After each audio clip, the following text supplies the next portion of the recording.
Prince of Philippine Indie Film. Yes. So, yon ang nakikita namin sa media. So, for you, what's the most exciting, pinaka-exciting na part ng paggawa ng isang indie film? Siguro, kumpara sa paggawa ng isang mainstream. Siyempre yung fulfillment na nagagawa mo yung gusto mong pelikula, nagagampanan mo yung mga dream roles mo. Sa mainstream, hindi mo nagagawa yun. Yeah, oo. Kasi sa indie kasi parang hindi kami nag-set ng limitation. And then, hanggang sa makakaya namin, ina-achieve namin na parang maging makatotohanan yung bawat pelikulang ginagawa namin. Kahit saang aspeto, hanggang maaari, ayaw namin dayain. Kasi parang, iba kasi nakikita mong totoo at nakaka-relate ka.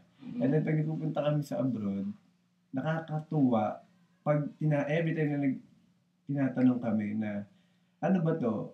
Movie o documentary?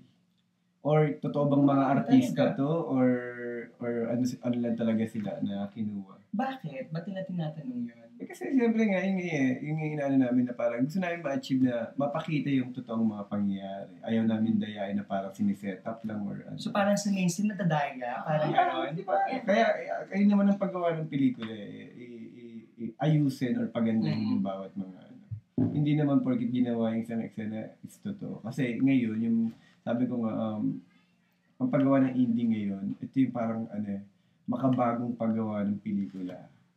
Makabagong paggawa ng pelikula. Interesting. Yes. Yun. So, ito kasi, kadalasan kasi ng mga indie films na, ako nanonood ako. Ako rin. Kasi